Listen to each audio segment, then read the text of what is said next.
Well, hey, and welcome back to Heimler's History, and further welcome to the first content video for Unit 4 of the AP U.S. History curriculum. And in this video, we're going to be talking about the rise of political parties in the era of Jefferson. So crack them brain folds open so I can pour some Unit 4 learning right into them. Let's get to it. So for this video, the main question we're going to be trying to answer is this: what were the causes and effects of policy debates in the early American Republic? And hey, if you're being helped by these videos and you want me to keep making them, well, baby, that's what that little subscribe button down below is for. And if you want me to keep going, then get that little clicky finger out and go to town. So one of the main causes of policy debates during this time was the further rise of political parties who fiercely opposed one another. And you may recall from the last unit that George Washington's cabinet endlessly vexed him because of the bitter fighting between Alexander Hamilton and Thomas Jefferson. Hamilton was the leading man for the Federalist Party, and they above all fought for a powerful and vigorous central government and favored manufacturing interests. Jefferson was the leading man for the Democratic Republicans, and above all, they fought for a limited central government and favored the ideal of agrarianism, which is to say a nation of self-sustaining farmers, otherwise known as yeoman farmers. And so the first two presidents of the United States were both Federalists. But in the election of 1800, Thomas Jefferson won the vote and called it the Revolution of 1800 because it marked one of the few times in history where power was transferred peacefully between rival parties. It really was an astonishing thing, but as you might imagine, just because the Federalists were taken out of power didn't mean they stopped fighting about what policies were best for America. Two of the most significant of these fights were concerning the powers of the federal government and America's relationship with European powers, and I'm kind of in the mood to look at each of those in turn. So let's first talk about policy debates over the power of the federal government. So, as I mentioned, Democratic Republicans worked to limit the power of the federal government. There were many ways they did this, but one especially symbolic way they did it was by abolishing the whiskey tax. Now, you may remember from the last unit that the whiskey tax was imposed under Washington's administration and became the occasion for the Whiskey Rebellion in 1794. Jefferson argued against this tax fiercely, and now he went ahead and led Congress to repeal it. Jefferson also, to the great happy clappies of his fellow Democratic Republicans, limited the power of federal government by minimizing the military and reducing the number of federal jobs. And look at that, Jefferson is just running right along the groove of his values. But here's where we need to talk about the Louisiana Purchase of 1803, in which Jefferson abandoned his Democratic Republican values and acted more like one of those dirty Federalists. So this big section of land on the American continent right here was owned by the French, including access to that exceedingly valuable trade waterway, the Mississippi River. Now, the French happened to lose their war against the Haitians during the Haitian Revolution, and since Haiti was no longer a French colony, access to this land became more difficult than it was worth. And so Jefferson saw this as an opportunity to gain navigation rights on the Mississippi River. So he sent James Monroe to France with $2 million in his pocket and said to secure those trading rights. But as soon as they got down to negotiation, Napoleon went ahead and offered Monroe the whole dang Louisiana territory for $15 million, to which Monroe promptly replied,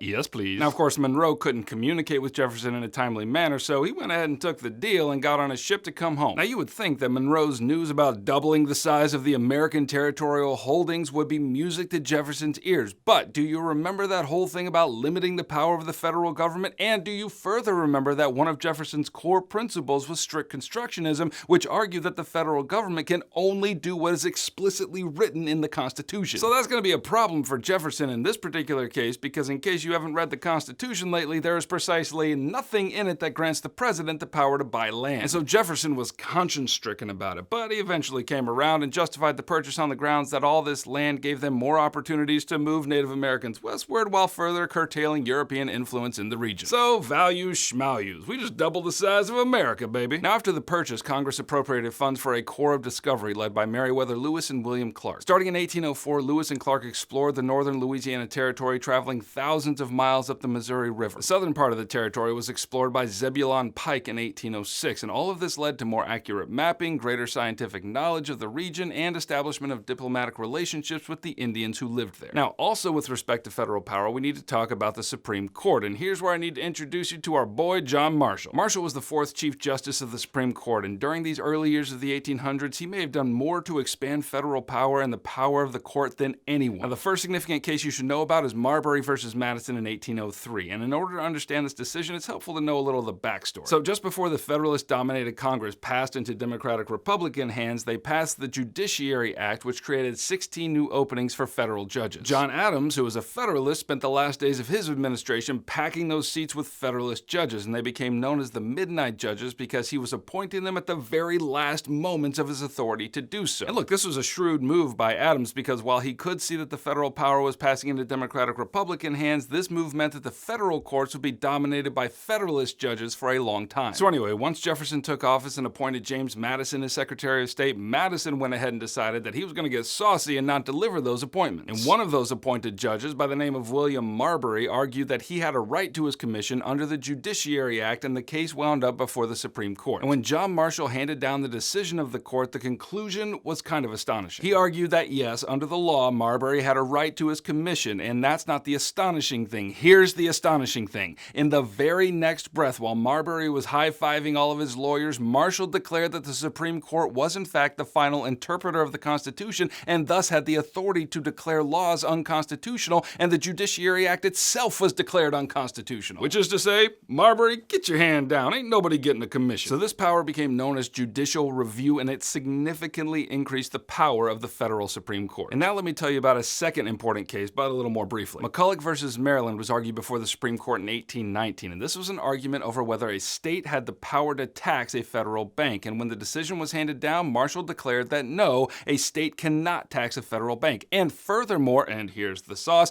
national law trumps state laws whenever the two contradict. And so there's yet another expansion of federal power. Okay, now let's talk about policy battles when it came to relationships with European powers. So since the 1790s, the federal government paid tribute to the Barbary States of North Africa in exchange for their protection of U.S. merchant ships trading in that area. And once Jefferson was in office, the ruler of Tripoli demanded even higher payments. Now, Jefferson fundamentally opposed not only the hike in rates, but also making those payments at all. And so he refused to pay, and upon such a snub, the Barbary governments withdrew their protection, and the Barbary pirates had a field day attacking U.S. merchant ships. At this, Jefferson sent the U.S. Navy to retaliate, and while it never really broke out into a full war, there was intermittent fighting for the next 4 years. But in the end, in order to avoid an all-out war, a reduced tribute payment was agreed upon. And yet another policy battle came in the form of a war with Britain, namely the War of 1812. And for this, we're going to have to step a little beyond Jefferson's administration into the next president, James Madison. Now, this war began because of two problems. The first was the continued impressment of American citizens into fighting for the British. You might remember that Britain had a nasty habit of forcing American colonists into their ships in order to fight their battles. Now, the American colonists hated this practice, but it was almost understandable when they were British citizens. But in case you forgot, between that time and the time we're talking about right now, there was this little event called the American Revolution, and now the British were impressing American citizens to fight in their wars. No bueno. The second problem that caused the war was issues on the frontier, and as you know, Americans were always hungry to move further west, and that was a constant problem because they kept running into American Indians who already lived there and were none too willing to just give up their land. So when it was discovered that the British were sending aid to a confederacy of Indians who were attacking westward migrating settlers, that was just too much. Now, to be clear, the aid that the British sent was very minimal, but that nuance apparently didn't matter. Now remember that the House of Representatives had passed into Democratic-Republican hands, and there was an influential group of them in the House who were eager for war with Britain, if only to defend America's national honor. They were known as the War Hawks, and as it turned out, when Britain was unwilling to give in to American demands, war was declared. Now the Federalists, especially in the New England area, fiercely opposed this war. They even held a meeting called the Hartford Convention in which they threatened to secede from the Union over this disagreement. Well, as it turned out, America won this war, or maybe it would be more accurate to say they didn't lose this war, and as a result of beating the British for a second time, there was a great swelling of nationalism throughout the United States. This had the effect of making the Federalists look like a bunch of crusty old harumphs whose values no longer lined up with the American public. And so one of the consequences of this war was the demise of the Federalist Party. Alright, that's what you need to know about Unit 4, Topic 2 of the AP U.S. History curriculum. Now, if you need help getting an A in your class and a 5 on your exam in May, then you might want to grab my review packet right here. Let me know if you want me to keep making these videos by subscribing. I'll catch you on the flip-flop. Heimler out.